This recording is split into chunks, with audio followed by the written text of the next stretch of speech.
Ladies and gentlemen, this is C Double, and this is All Wrestling Talk Nation presents Indy Superstars like AC Riley. And ladies and gentlemen, I have the man on the phone right now. Mr. Riley, how you doing? I'm good, man. Thanks for having me on. I appreciate it. Hey, no problem, man. I appreciate your time. And Mr. Riley here, folks, is not just only a wrestler, but also does podcasts too. So we'll be letting him get his plugs in, showing love to each other and helping out any way we can. All Wrestling Talk, before we start the interview, we're going to give a few shout outs to our sponsors. Disciples of Christ Wrestling Show, folks. We had a fun time at the Lions Club on May 2nd. We'll be back on June 6th. Title's not yet to be named yet, but we will have it. Also, World Heavyweight title will be online. Nitrous for Leatherface. More details later on that. Also, want to give a big shout out to Johnny and Tiffany Rocks being a part of All Wrestling Talk last night on May 9th over at Empire's Ladies Night. It's going to be over in Rossville, Georgia. Check it out. Go there. Ticket information is going to be on All Wrestling Talk, also on their pages. You want to check out. So a lot of wrestling action is coming up this weekend, guys. Find it. Support indie wrestling. That's why we have these shows. We have the guests that we have.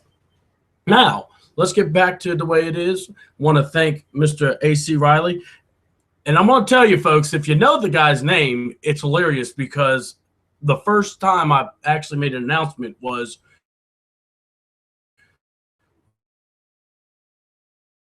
my guest, Alex. I must say, I think you were Alex Riley before he was, but that's neither here nor there, right? Yeah, I mean, I was Alex Riley a little bit longer. That actually, funny story about that is that when I started wrestling back in, years ago now, 2008 is when I started wrestling. And about 3 months later, Kevin Kiley actually made the name change to Alex Riley in Florida Championship Wrestling. So, as you can imagine, having the same name as myself, everybody that knew me was, blowing up my Facebook, blowing up my phone, saying, "Hey, so I heard that you're in Florida Championship Wrestling. Congratulations!" And that still happens today. So, when Alex Riley had the promo where he's crying on NXT, everybody was like, "Man, you had a good promo. Just stop balling next time." So I still get the Alex Riley joke today. Oh, man. Well, like I said, we're going to definitely get into all that wonderfulness. And like I said, I appreciate you giving me your time to be on our show. Real quick, let me go ahead and also mention to everybody else. Definitely tomorrow night, we also have a guest, the Great Cheyenne. She'll be also on at 8 o'clock. This is all Indy Superstar Spotlight. Basically, the crux of the show is basically gives you an idea, see what is behind the life of actually being in this business. So Alex or AC, I'll call you Alex because that's your name. But let's go ahead and ask, man, what was the reason? What was like the crux? What made you wanted to be in this business? Oh man, you're gonna make me take a trip down memory lane here. Hey, that's what I do. I mean, it was years ago, man, when I first actually got to see professional wrestling. I still remember that. I don't remember the exact year, the exact day, etc. But what I do remember is that my best friend, he had the anthology of the best of the Raw moments from like the Monday Night Wars and kind of following that post-war era. So all these great moments in history. So I remember the thing that hooked me on wrestling was they were highlighting The Undertaker and Shawn Michaels, and all of a sudden Kane popped out and he tore the cage off. He set the fire on to the turnbuckles. And I remember seeing that, and I'm thinking, I know what I want to do in life. I mean, like originally before that, I was thinking about getting into architecture, but I mean, I saw that and like, yep, this is exactly what I want to do. And it's funny because I didn't know anything about independent health and everything living across Wisconsin. I had everybody saying, thinking, well, okay, you got to go to, Ohio Valley Wrestling over Kentucky. And that's what I was actually considering going to college in Kentucky just so I could be in that area. But I was fortunate enough in my senior year to actually see independent wrestling a lot closer to me. So that was nice. But I mean, what got me into it, back to your question, I love the showmanship. I love the entertainment aspect. And something I've learned to love throughout my 7 years is just the brotherhood in the locker room. I mean, one of the guys on my Grapple Talk podcast had said that wrestling is like a fraternity. And if I wasn't in a fraternity, I wouldn't know what that would be like. But being in a fraternity currently, I can definitely relate the two. It's all about brotherhood. It's all about looking out for the guy to your left, to your right, going out there and giving the fans 110% every time. Awesome. All right. Well, in your beginning days, let's go to memory lane. Let's go ahead and talk about that. What was your greatest challenge starting in wrestling? Training? Was it learning how to adapt to a ring? Was it learning to just kind of break and not be, find your niche for who you were? What was the biggest challenge you could say?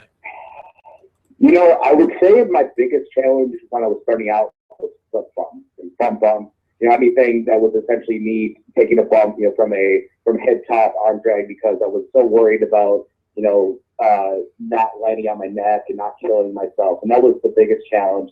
And I think progressively the challenge kind of changes. So, from training, it was, bumping properly, not killing myself.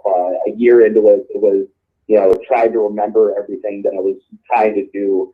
And then I learned early on that the less you plan, the less you're going to forget. And so from then, the biggest challenge was crowd interaction, because I was always getting the crowd involved when I was coming out to the ring. And then, 5 minutes later when the bell rung, they just were sitting on their thumbs, and everybody was telling me, you got to work the crowd more. And I'm thinking, how can I do that while I'm trying to remember what I'm doing? So I mean, it's always been a challenge, every time. But I mean, that's the beauty of it, is that you never stop learning. And I'm sure you've heard this 1,000 times, and I've heard it a bunch as well. Is that the second you know everything in the wrestling business, that's the time to retire. Yeah, it is. I tell that to people too. If you think you've learned it all, just go ahead and stop what you're doing. Don't talk to anybody and just leave. Just say know-it-alls don't work in the business too. So that's also something we've learned. Yeah, absolutely not. I mean, that's the thing, is that, the guys, the rookies that walk in and think that they know everything because they completed training. I mean, that's great that they, know how to bump properly, if they know not to kill themselves. But I mean, if you think about it, this is something that I learned really early on, is that you're always learning, like we were talking about. And if anything, you wrestling is still part of your training, because, you go through the basics, but you're always learning. You're learning that crowd interaction. You're learning how to work with a different guy. You're learning how to work a 10-minute match, a 20-minute match, a 30-minute match. You're working on, this and that. You're working on everything. And, once you finally get that opportunity to represent the company as the champion, you're working on, charisma. You're working on really showing, okay, I deserve to be in this spot because, just because you deserve that spot, because you're charismatic, you're a top contender and everything, and basically showing that the fans that I deserve to be in the spot because I am as good as I think I am. Hey, and there's nothing wrong with that. So I tell you, what has been the let's see, give me a second here. I wanted to ask you, because see, the way I like to ask questions is when I'm hearing some answers, I like to go off that.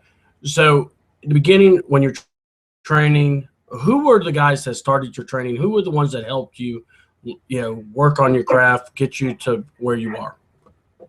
Yeah, I actually had a couple different trainers. The two main ones were Superstar Steve Stardom, who showed me a lot of the basics and, showed me how to, take everything properly.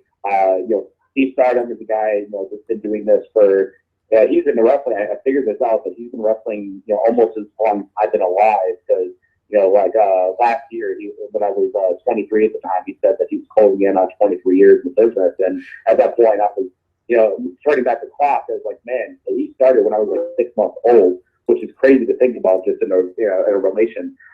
So he showed me a lot of the basics. He showed me how to do, a lot of the things that I, know how to bump properly and work properly, etc. And Stardom was a guy that was actually trained by Indy. So, I mean, learning from a guy like that is, definitely a lot of, David Bonner, who also is from this area. He got trained mainly by the AAW camp over in with Jim Gagnon and Eau Claire. He got a few different trainers as well, like Horse Psychopath, Angel Armani. And he showed me a lot of my psychology, taking me to, meeting with him, multiple times, showing me the list of how the match should flow, what's the logistics of this. So I credit a lot of my creative skills to him because he was the one that showed me, okay, so you do this because this makes sense to do that, etc. So a lot of times when I'm thinking in the ring, it's because he showed me how to use that and use it properly. Awesome. What who are your favorite guys to wrestle in your area? What guys that when you see the match card and you see your name next to theirs, it's going to be fun. You're going to have a blast. Tell me those guys. Yeah, I wrestled mainly in Wisconsin. I've done a few shows here and there in Minnesota, not a ton recently. I've done a few shows in Michigan as well, mainly in the UP. We'll get always explore new options, etc. I would say that usually when I know I'm going to have a fun match, it's usually the guys that I'm just palling around with in the back. So, if I'm involved in a match with one of the guys that I'm involved in the table with, Nathan Gus, he's always a class to have because he's the guy that shouldn't be wrestling by any means. He's got a bad hip and a lot of injuries and everything. So he's trying to take a step back. But when he goes in the match, he gives 110%. Another guy I love to wrestle. He's a newcomer to the Oshkosh area, Adam Gray. That kid is he's a tiny dude. He's going to college recently, so of course he gets to high school. It is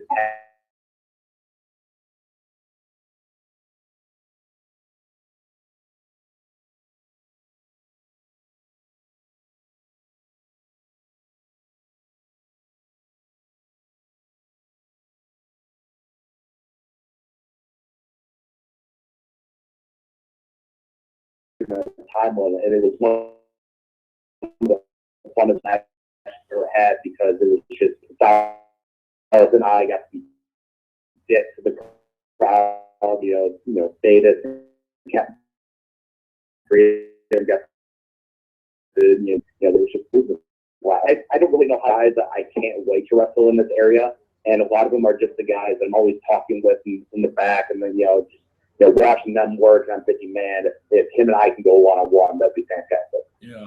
Well, I mean, no, that's cool, man. I mean, I appreciate it because, some guys like to wrestle certain guys. Some, it doesn't matter, So if you don't mind me asking, how many years have you altogether have you been training and wrestling? How altogether? Well, let me see. June 2007 was when I first started training. And then I had my first match in March of 2008. So wrestling-wise, I've been doing this for a little over 7 years, and then coming up on 8 years total in the wrestling business. Now, starting out, let's talk about something that a lot of guys, it's not the beautiful highlight thing that people don't ever really hear about, but it's paying the dues. How do you, what were dues? What were the paying your dues that you had to do? A lot of my dues, I paid to do the camps, everything. But I mean, for me, you're always paying your dues. I mean, it doesn't matter if you're, brand new, or there's always things to be done. There's a lot of guys that don't help out the ring, and sometimes it's fine, it's understandable, but at the same time, the ring still needs to be torn down. A lot of the guys that are in the ring, they still share the ring, even whether it was for 5 minutes or 20 minutes. So it's always nice to have people help out with that. So for me, what I'm still doing now, I'm always helping with the ring, with the tear down, because for me, when I was 3 years in, I actually had to set up a ring by myself because the promoter I was helping at the time, he was making BS excuses about that. He twisted his ankle on stepping on the blacktop from the car.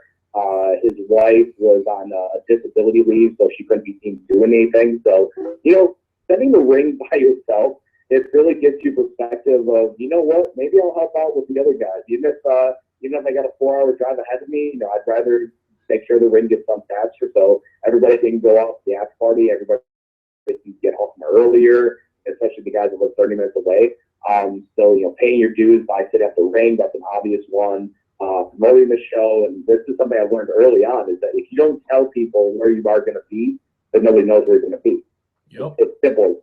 So, if you're not saying, hey, this is the poster I'm going to be on, hey, I'm wrestling so-and-so, and hey, this is a title match, so come on and watch me, wrestle, just showing people that you're going to be here, they should come down and have a good time. Cool.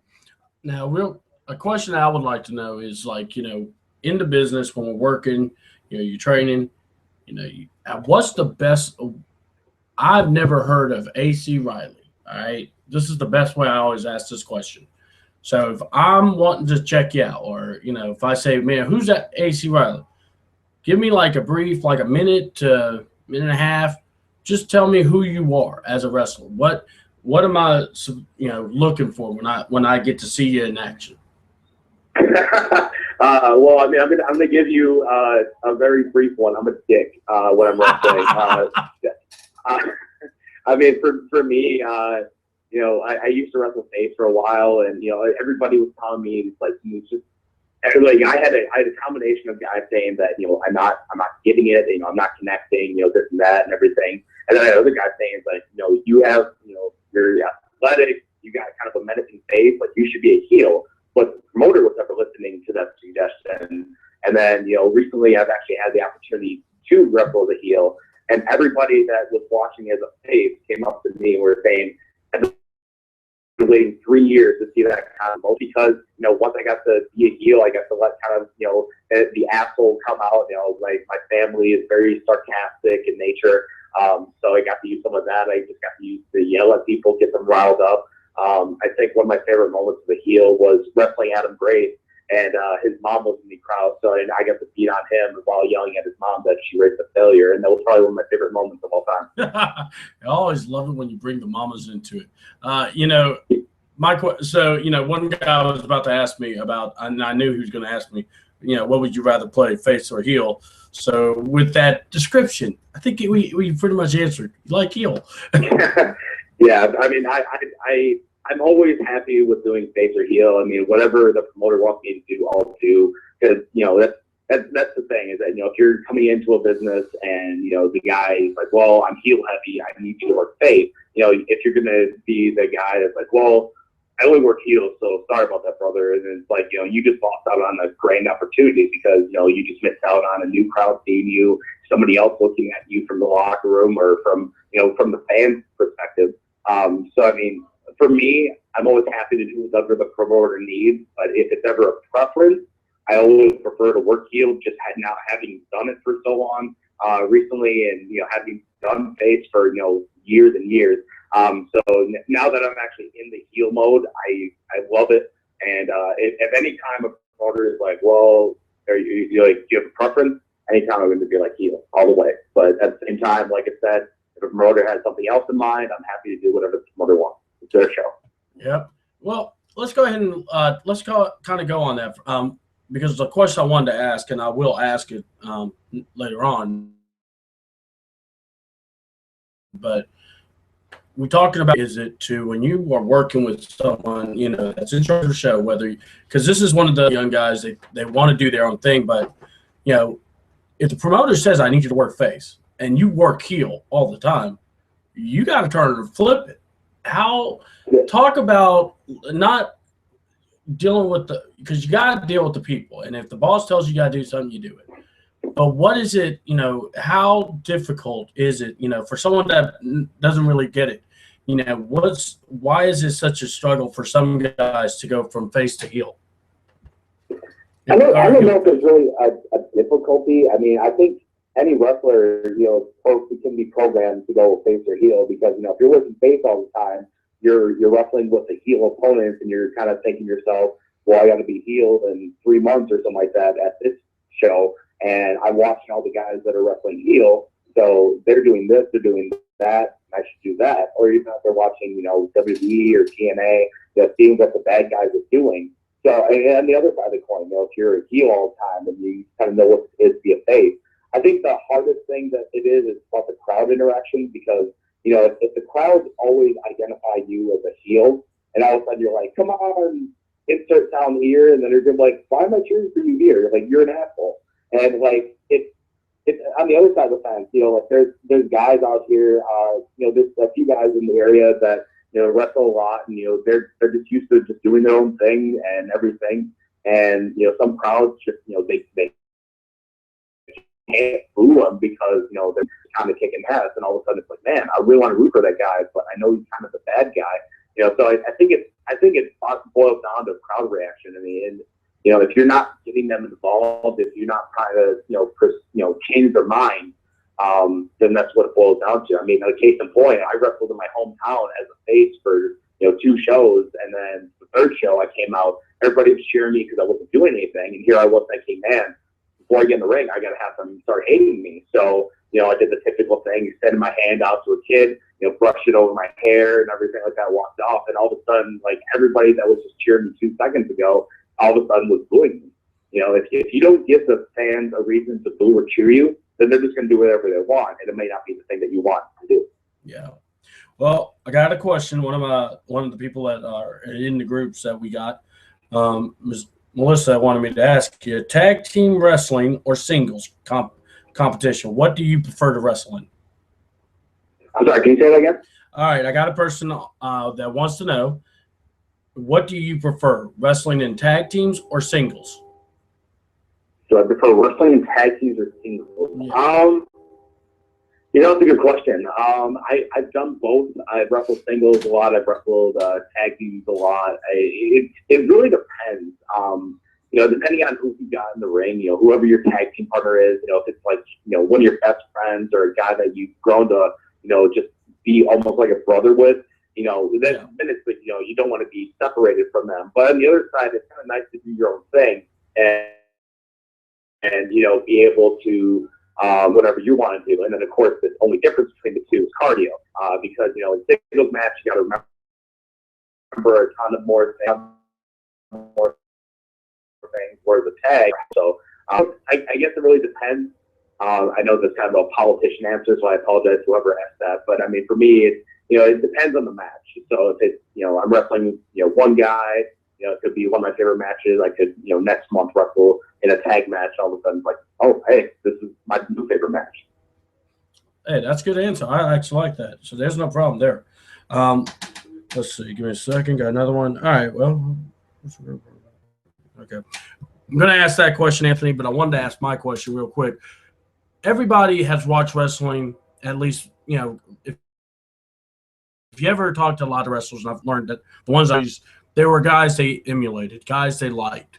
So style-wise, just the way you are, who are your favorite guys that you like?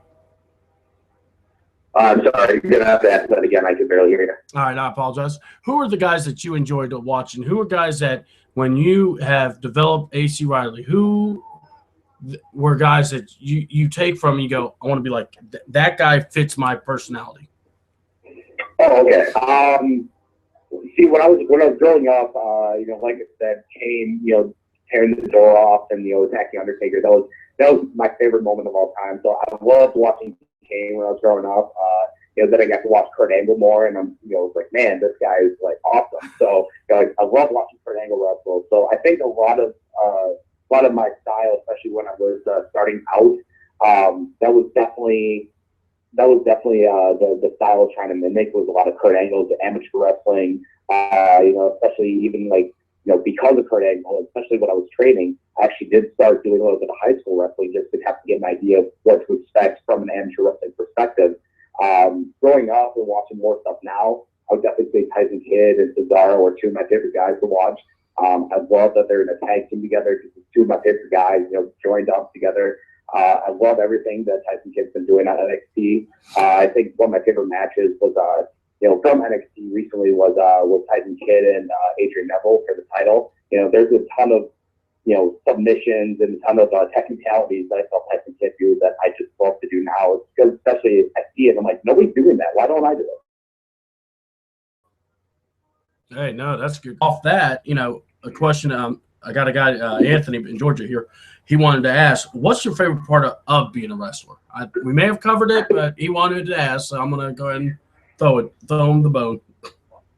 What's my favorite part of being a wrestler? Yeah. I think I got actually two answers for you there. First answer is talking to, excuse me if I can actually say it. One of my favorite parts is just talking with the fans, interacting with them. Whether I'm being a gigantic asshole to them, it's funny because after the show, they're running up to me. They want to get a photo with me because they're like, "Man, your match was like my favorite." At that point, deal mode's off. I'm just out rally again. I'm like, "Oh, thanks, I appreciate that." So I love talking to them. I love doing the whole style questions like, "Oh, did you guys have a good time? Did you guys come back?" All that fun stuff because that's what the fans pay to see. They want to get that interaction. So if you just blow them off, then all of a sudden they're just like, "Man, that guy was an asshole. I don't know if I really want to come back because he kind of ruined my experience." So if I can do whatever I can to make sure that the fans had a fun time, whether it's just talking with them for a couple minutes before I got to move on, tear down the ring, I'm all for that. The second answer that I would say is definitely the brotherhood. I love being in the locker room with the guys. We make jokes. Sometimes they're jokes at other people's expenses, but just talking with them, getting to catch up with them because a lot of times, like I might see guys in a locker room, once a month. So, a lot of stuff happens in a month. So, it's almost like a reunion every time because you go there, like, "Hey man, how's it going? Good to see you." And then, you give a shout to them, but what's new? How's everything going on your end? If they got a family, like a lot of guys in this area just started to have kids recently. So you get to talk to them, but hey man, congrats on the new baby. How's everything going at the house and all that fun stuff. So brotherhood and fan interaction, those are my two favorite things of wrestling. Oh, and I agree with the brotherhood part because you get around the guys and you start goofing off and you're having fun, you're laughing, you're cracking jokes. There's nothing better than that. It really isn't. And I love the fan interaction. The kids' day is great, and riling up a bunch of people and getting them all mad. You go, I did that. But gotta ask you then. We talked about inspirations, move sets. So if I ask, what type of a heel, do you a technical base? Are you ground and pound? Are you more of a, just beat down, see you later, kind of rub it in your face kind of a guy? I love the Tyson Kidd comparison. That's why I'm asking. Well, I started off being a lot more technical. Like I said, Kurt Angle was one of my favorite guys to watch wrestling. So especially as a face, it makes sense to be the technical wrestler because, psychology-wise, the face is always supposed to be the better wrestler, and it's supposed to be the heel that, has to get dirty and, cheat a lot, and all of a sudden it's, boom, this guy is on the offensive because he's smarter, he's using cheap tactics, etc. Being a heel, I've become a lot more of a, strength-based kind of guy, a lot more of a, what's the word, kind of a, sadistic a little bit where I'm just kind of, being methodical. That's the word I was looking for originally. So being more methodical, just trying to take the guy apart, doing a lot more strength kind of moves, just kind of wearing them down, and it's been working. And plus two, I get to show people on the ropes, and people hate it. So I'm doing my job. Yeah, I hear you, man. What about let's see. Let's go ahead and ask this question. We've already talked about, favorite wrestlers, and I love the, by the way, Lion, Neville versus Kidd. Man, if they could put that match on 20 times, I'd watch it, man, every time. You don't get better than that. They really have some – they must really talk. They must know each other because they really perform very well together. And I love that about Kidd, and I love that about Cesaro. So my question for you, you get a chance to have a dream match, and it could be anybody. Who would your dream match be that's in the big leagues? Let's put it that way. Oh, man, you're killing me. Hey, man, that's what I do, baby. I just do what I do. There's so many ways to get to answer that. I would say, sure, I would love to have a match on the road Tyson Kidd. That'd be awesome. That'd be great to wrestle a guy like him with that talent. Cesaro would be another guy. Like I said, those two are my favorite wrestlers in the business right now. Neville, I would love to have a match on the road. Tyson Kidd. That'd be awesome. That'd be great to wrestle a guy like him with that talent. Cesaro would be another guy. Like I said, those two are my favorite wrestlers in the business right now. Daniel Bryan would be great. If you're looking at alumni guys, Steve Malenko would be a cool guy to go toe to toe with, because it's a guy that is one of the most technical wrestlers of all time. All of a sudden you're going against him. I've seen a lot of names coming in the Midwest area, so there's a lot of different guys too. You see that perspective, as a big time WB guys, and all of a sudden they're here and like, oh crap, So Rhino is a tremendous guy. I'd love to go toe to toe with him someday. Zach Gallen and Gregory Iron. Even though Gregory's never been in the WWE per se, those two at the end, NBF heroes, and maybe a future tag match down the road. All right.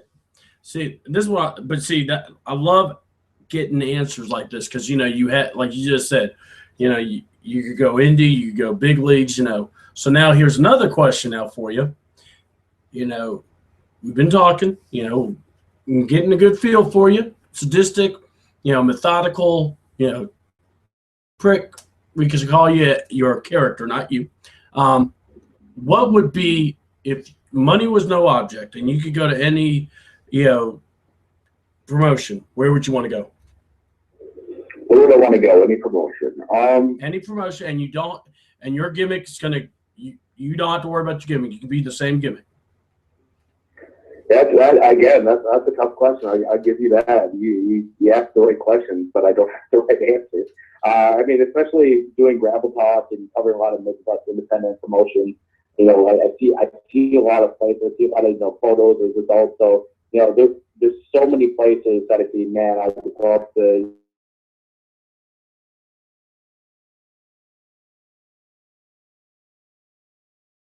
Go in there.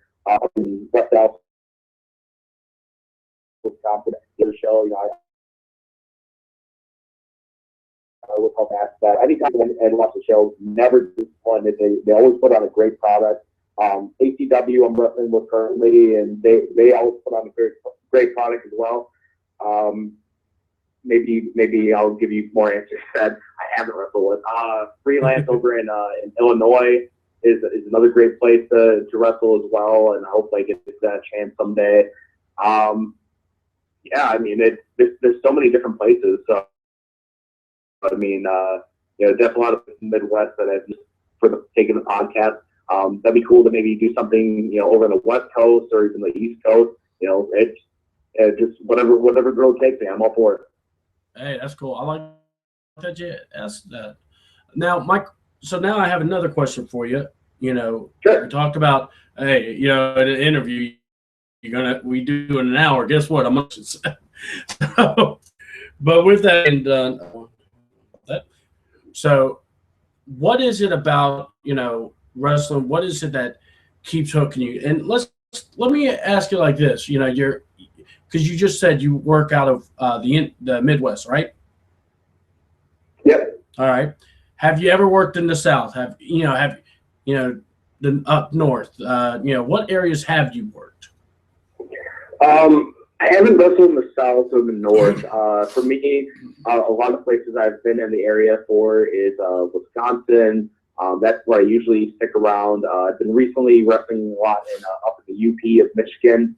When I started out, I did a couple matches in Minnesota. I haven't had a chance to go back there, but I definitely love to. First Wrestling is also another place I'd love to wrestle down the road as well, because they always put on a great show. So something like that would be great. Illinois, I got a show here coming down the road in the summer. But I usually stick around the Midwest just because that's as far as my car and my carpool usually takes me. Well, we're gonna have to see about some arrangements. Got to get you down to Georgia. I'm just saying, man. I'm telling you, traveling. I know a lot of guys get to travel, and it's fun, and it's like, the carpool thing. I love it because that's kind of what we tell guys. Look, you get us in the car, we'll go. So, what is it? Your favorite moves? What's your favorite? What's your finisher signatures? What are moves you enjoy doing the most? Well, I've switched up my finishers a few times.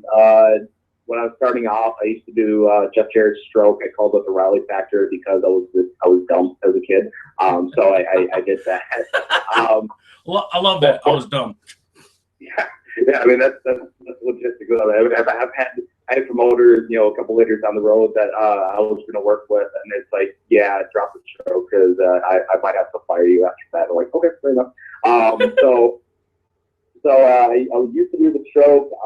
Recently, I've been doing the short arm lariat, clothesline. I love doing that. It's definitely that you use a lot of force and you hit the guy in the collarbone. It's just tear them apart. And it's always a fun time. Spears also something I like to do. I'm starting to move away from it a little bit just because I don't want to oversaturate it. Recently, I've been doing Bray Wyatt's sister Abigail. I love it just because it's a move you can really throw on anybody. And whenever I throw a finisher, I want it to be something I can throw on a guy that's 80 pounds stopping what or 400 pounds. Just because doing like a choke slam, for example, like if it's a 400-pound guy, then I better be ripped as all hell, like a big giant kind of individual, but more of a smaller than the guy, and I do choke slam. It's like unbelievable. It's just like, really? Did you just do that? I think this stuff might be a little bit rigged, but so those are some of the finishers I've done. One of my favorite moves that I like to do is the gator suplex. I don't know how I thought of it. I was in class one day, and I was like, it'd be cool if you hook a guy like you're gonna give him a suplex, just like a DDT. Excuse me. If you hook a guy like you're gonna give him a DDT, so with the right arm, grab his head around, and then you grab underneath his torso on the left. So basically, you got a hold of his head and his arm, and you can do a suplex. And I started doing that, and then since then, I still haven't seen anybody to do it. So, luckily for me, that's where a lot of people I don't have to worry about anybody else doing it. And if it looks really good, they're going to steal it, just so you know. Hey, I'd rather be honest than lie to you, man. That's just the way it is. But no, that's cool. See, that's what we, when we're dealing with wrestling, I love seeing guys that they see, but they bring it and they turn it to something that's theirs. They make it their own somehow. And that's all you want to do. Now choke slams, everyone has a choke slam, it's just how you, but yeah, I love, you're right about that. I love a finisher that anybody could take. Big guy, small guy, anyone. I mean, one of my favorite finishers, and, people get all, they have different ways of feeling about it, but the RKO has become one of my favorites just because it's one of those finishers you can hit at any time. The Stunner was that way. You don't have to be a huge guy to hit it. No, definitely not. So, all right, we've been going good here on the show, folks. And, you have now, this is where I like to go into, like personal stories of, just fun, cut upness. Because you got your ring stories where you're in the ring, something happens, you and the opponent are either trying not to bust out laughing at each other, or something happened. The ref ripped his pants in half, Shawn Lynch. And then, you have stuff of that sort. You have, the way to the ring where someone tries to whip the outfit off you, Jessie Belle. And then you'll find out Jessie Belle's actually popular in this because she's got some memorable stuff. But one of my favorite moments, she tells me, is the fan story of how someone almost ran over her friend or ran over somebody because they look like her. I'm like, dude, you got some great heat. So, my question for you, what is it, for you, any fun memories, something that just makes stand out and go, man, only in wrestling this can happen. In the ring, and then we could go through all that other good stuff. There's a lot of good moments like that. I would definitely say, recently, like I mentioned myself, and Tyler Young versus Sadis and Captain Freedom. I mean, if you look at that match, it's just, like I even had one of the guys from the back that was, writing notes down about all the matches, and his first one was weirdest tag matchup ever. And, it was true because it was, a match, kind of an impromptu match because that was at the time that tweaked his knee, and he was scheduled for a singles competition. So, they turned it into a tag match just to kind of give a little bit of rest on his knee so he wasn't doing too much. So, it was definitely one of those things where, anything could happen because, it was based on a small entry that I got a break like that and got to wrestle in front of a bunch of people and in a sand pit of all places. It was a fun match, and like I said, it went 30 minutes, went the distance. People got really pissed off when we were working the heat, and and when we got double spears, Silas and I by Sadis, everybody lost their freaking mind. Oh man, I love matches where you put something on and you go, we'll see if the crowd even catches on, and we've done that before too.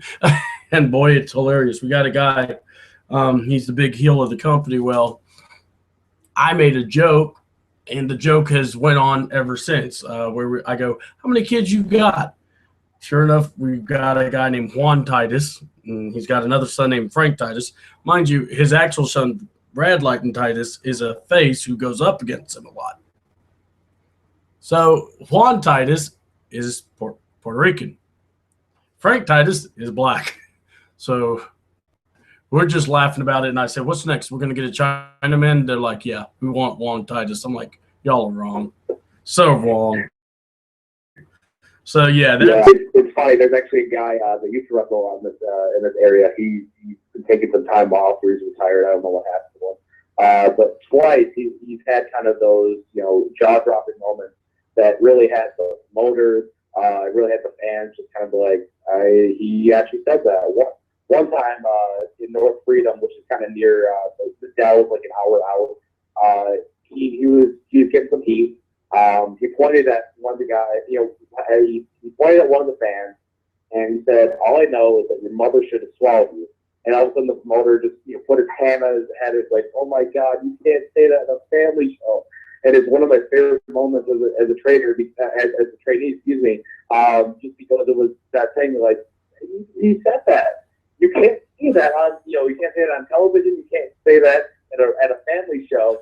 And, everybody was just kind of like, wow, he really did say that. And then a little bit later, same guy, the show I was running in which is like 30 minutes from the crowd.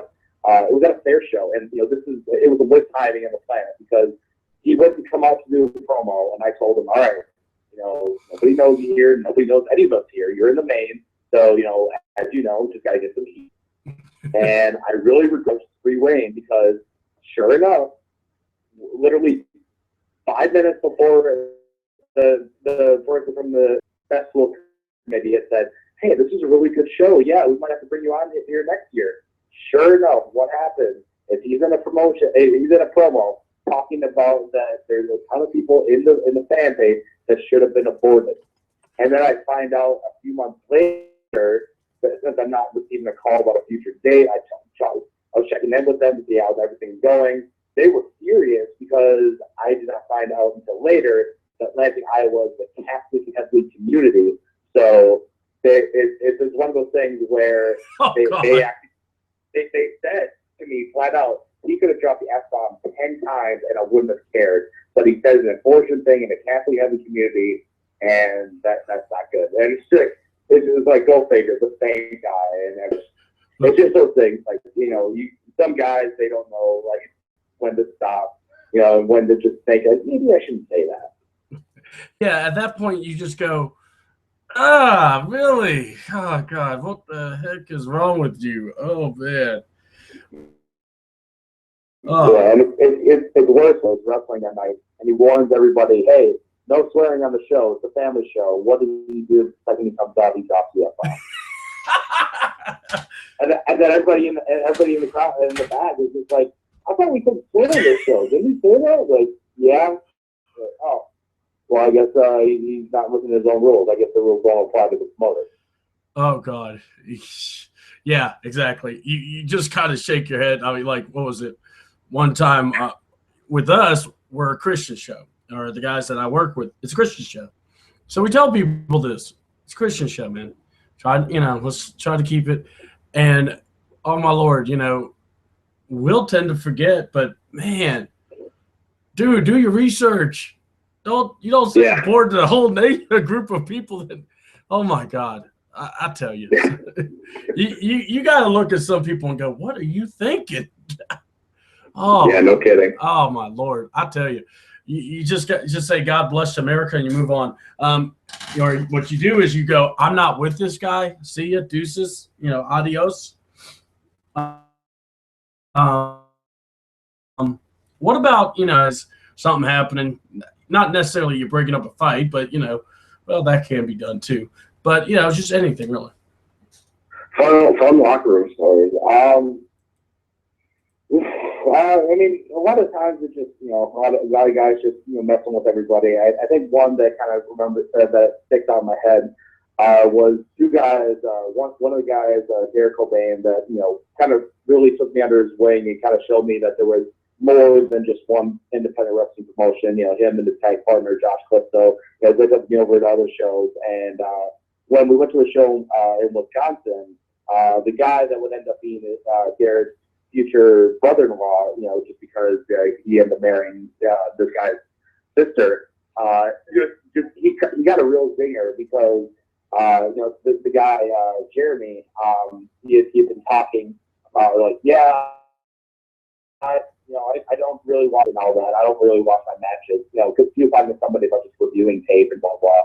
So he all of a sudden he just goes, oh yeah, I don't really watch my matches. And all of a sudden Derek, just without missing a beat, that's funny because I don't think the crowd watches them either.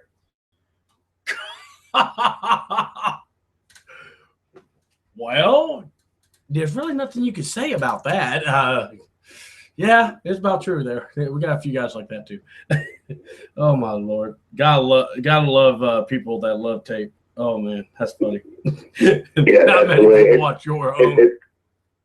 It's so great when in any situation, like if you're one of those guys that just can think without dropping a hat about like just the way to sing somebody, and just those are the best moments, just because you're not even thinking of it, and you just like, oh, that's hilarious.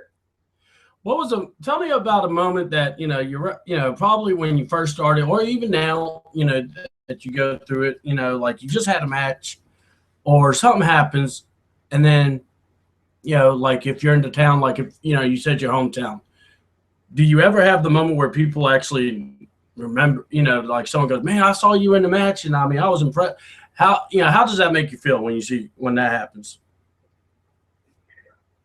Okay, if I heard you correctly, I'm supposed to tell you about the time where somebody came up and said, "Hey, I remember this match" or something like that. Yeah, exactly. Actually, I've had that happen a few times, which is crazy. I remember once there was a promotion that doesn't run frequently, but it does a couple of shows in the summer. Free Pro Wrestling. And the guy that's wrestling, it was just a squash match. AWTN, who's currently the Sanctuary champion over in the East Coast. So that big dude, I was in a match with him. I got the crab kicked out of me. But it was funny because I went out to a bar a couple months later, and one of the guys that was friends with the promoter spotted me at the bar, and they're like, "Hey, you're AC Riley, aren't you?" Like, yeah. Hey, how's it going? Man, I remember that match that you got your ass kicked by AWTN, and it's like, yeah, that was pretty funny. I enjoyed that. I was like, oh, thanks, I appreciate that. And it's funny. It's funny just when that happens too, just in general, because like some people that would come up and talk to me, like, if I'm getting food, and I was like, oh, hey, how's wrestling going? I'm like, it's going good. How do you know I wrestled? And then they'll tell me like, oh yeah, I'm so and so's mom, or oh, I saw you wrestle in this place, or something like that. I'm like, oh, okay. So then I can warm up to them. I can talk to them a little bit, but it's funny when they just like call me out of nowhere. I'm just like, how do you know I wrestle? And how do I know you? And then they tell me the time. Like, oh, okay, here we go. As opposed to just some random creeper just all of a sudden just sees me. And it's cool too because a lot of matches in this area go on the local television, local cable show late at night, and it's great because like people from my high school, because I went to high school here in La Crosse as well, they'll stop me by, hey man, it's been good to see you. Hey, I've seen you wrestling. You're kicking a lot of ass, I see. So that's kind of a proud moment too when you see that hey, my high school people, whether they supported it or hated it, or just like, man, that's really cool you're doing that. Well, let's see. Another thing I wanted to ask. I mean, let's talk about your podcast now. Yeah. Because hey, look, I'm not going to look at you and go, you can't talk about that. Nah, man. It's something you do. How do you like doing the podcast? Is it kind of weird now? You're being the interviewer, not the interviewee, or you're the interviewee, not the interviewer. What do you like about doing these podcasts that you guys do? Tell us about it. It's funny because the podcast with Gravel Talk, it really started just kind of on the idea because a best friend and I, Nick Ragnar, him and I, with school, there was a student radio station, and we had a show called the World Schools Radio Show because we're big Shelton Benjamin and Charlie Haas tag team fans, but we were trying to think of a way to take that and then kind of turn it into something else, and we're arrogant because we're college kids. So it was what was funny about it is when we did that show, it was one of those things where we would just play music and then we'd think of a talk break, but we wouldn't have anything to say. We didn't have really a template because it was pre-rain. So we'd make up, we'd find just random current events going on, or if it was like one of my favorite segments is like, hey, what are you gonna do this weekend? What's Friday come up? Well, I got to work. What about you? Yeah, I got to work too. All right, let's play another song.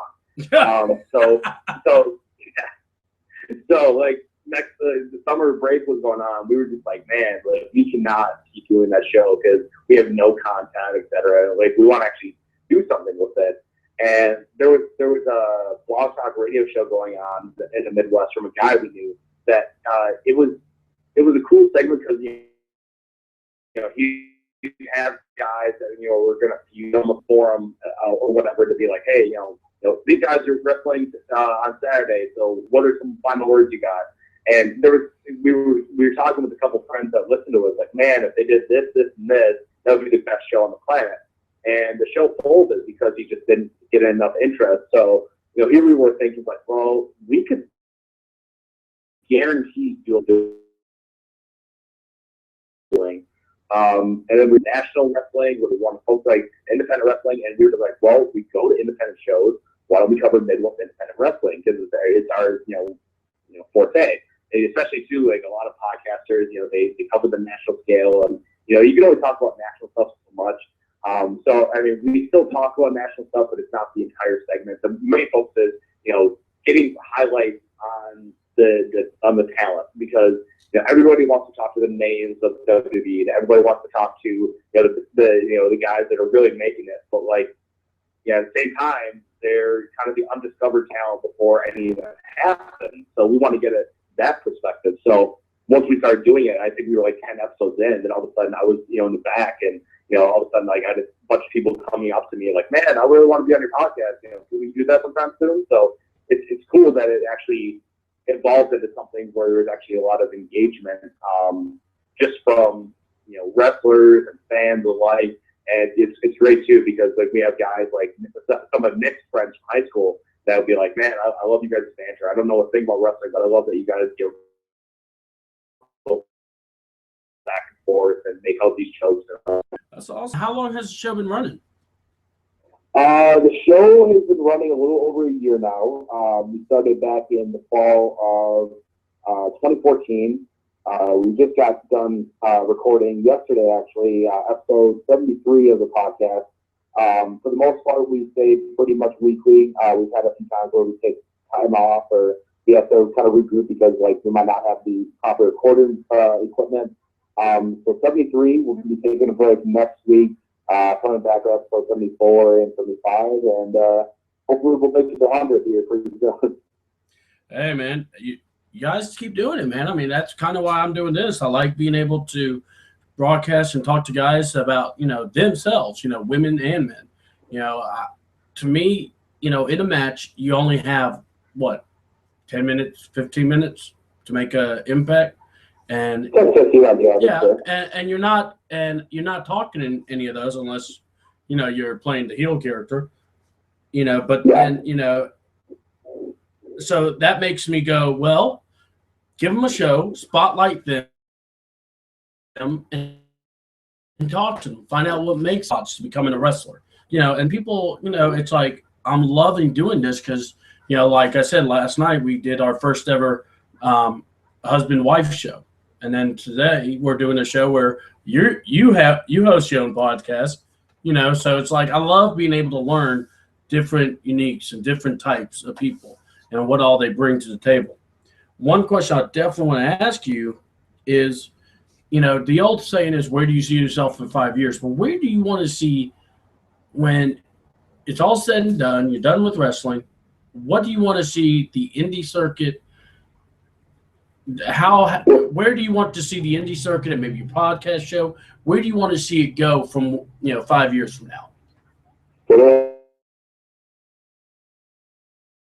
I want to see the indie circuit in 5. That's a good question. I think a lot of them are doing it as well. Is that some of the promotions are going out there. I actually talked about this on episode 73 because there's a couple of shows that were happening last Saturday during what was speculated for big between Manny Pacquiao and Floyd Mayweather, even though it was a pair. But the thing is that people were going into it thinking it's going to be a big fight and they don't want to do anything else other than watch the fight. So here are some promotions that drew really well because they actually put the work in, and some shows maybe had like 5 people because they didn't do anything. And then oddly enough, it was a benefit show, and then they're flopping on it, so they're not really helping out the person that it's for. It was funny. I was talking with the people on the show on Saturday I wrestled in. It was the 70 draw show. It was a packed crowd. It was funny. He was like, "Oh, hey, you really have that advertising really gets people to come into the show." So I would say that 5 years from now, I want to see the independent circuit. All the shows, whether some people say it's saturated or undersaturated or whatever. Any show that goes into promotion, whether it's somebody that wants to try their hand at promoter or somebody that's been doing this 20+ years, people going out there and show that happens to you. Want to see more of, want to see more. It's all about that first impression of a fan. If you go and say the first show ever, all of a sudden it's, oh wow, I hate independent wrestling because it's all about this, and then they don't get to see the good shows. But on the other side of the coin, if a fan goes and sees a great wrestling show, like, man, that was so fun, or the first show ever, I'm going to go more. I want to keep seeing that. So I think as a team, independent wrestling promoters and wrestlers, they just have to put and just work together and always look to be the best show, and always look to support other independent wrestling. So going out there and putting on the best product, cross promoting, especially if you're not even running on the same day. It's like, hey, check out these guys next week. They're gonna have a great show in the area. This you'll probably still check them out, even if it's on the same day and it's different areas. Like on Facebook, hey man, we hope you can here's another show in the neck of the woods that's going on that's like a little bit closer to you. Then go ahead. I appreciate that answer. That's some good stuff because that's something that a lot of us have to deal with. It's like you can make an excuse why you shouldn't run on a certain date versus others, and I've learned you run on them and people show up, great. It's just how well do you do bringing them in, and that's just something that I so agree with you on that. And yes, that Floyd Mayweather Pacquiao match sucked, but sorry, that's why boxing is rigged and wrestling is real. Anyway, I just like throwing that out there for people. They'll get all mad. So, in closing, let's go ahead and I'm going to give you a little chance to plug yourself up, because you've been good enough to be on my show, and I appreciate the time you've given me there, AC. So go ahead. What's the best way to get you booked, and what's the resources you use, and give us the info about your podcast again, so people will know where to find you. Well, you can find me on Facebook. What's nice is I have a Facebook link that doesn't have Alex Riley because I've had people that try to hack my actual account and they find out the Alex Riley page is go figure with Alex Riley. Best way to get a hold of me on Facebook is on my Facebook page, facebook.com/ACRileyWI for Wisconsin. That's where you can also find me on Twitter @ACRileyWisconsin. Just WI, not the full thing. You won't find me there. On Grapple Talk, it's the same deal. Facebook, Twitter, and Instagram. The link is the Grapple Talk. We just like to keep it all simple and the same things. That way, it's not like 30 different types of handles and everybody's like, wait, which one is which? Hey, what's going on? I don't understand. So it's the same thing for Grapple Talk, same thing for AC Riley, WI, and Grapple Talk, the Grapple Talk. And yeah, just for upcoming shows, Grapple Talk, we go on iTunes and Podbean, usually running every week. Like you said, next week we're taking the time off. Wrestling wise, it's going to be a pretty good summer so far. Next Saturday I'll be in the Milwaukee area for Saturday and the Sunday show. The next week I'm back in lacrosse on the 22nd, and then the 30th I'm in the UT, and the 31st I am back in the Milwaukee area. So it's going to be a good May, that's for sure. Well, man, look, don't be a stranger. We definitely, I love to have you. I'm a one-man show, but, anytime all Wrestle Talk, maybe Grapple Talk can hook up together, we need to. And like I said, I definitely appreciate you being a part of the show. Thank you for getting your words out there. And like I said, anytime you want to be back, you don't even have to ask. Just say, hey, man, when can we do it again? We'll do it. All right? Yeah, definitely. That's I appreciate it, and appreciate the time to look at me go on and on about wrestling. And yeah, we'll definitely have to do this again sometime soon. I mean, 70 years, and I got plenty more I can tell you about. See, and that's the good thing. I mean, it's only begun. Just wait till we get like 20 years into this, and we're all going to be like, I can tell you stories. Anyway. That's my trainer, Steve Stardom. If you get him talking, especially if I'm just on the phone with them, I give you just a simple request for something, and all of a sudden, an hour later, I'm hanging up the phone with them. So, hopefully I don't get to be in that scenario where I'm just, yakking someone year off. But, definitely down the road, I'm sure I'll have a lot more to talk about than I do right now. Hey, man. Hey, I appreciate you. You guys check out AC Riley. Go to his fan page. Also, check him out. And Grapple Talk, you want to look that up. He said where it was. I'm going to make sure and put the links out there so you can get a hold of them and also check out the podcast. And like he said, next week he's out, but he'll be back rolling again. You guys need to check this guy up. If you're in the Wisconsin area, definitely give him a look. Check out some of the places he works. And, look, man, you want to put your postings out there, put them on All of Us Talk. We ain't got a problem with it. We'll reshare it and everything for you. Well, I appreciate that. Thank you. No problem, buddy.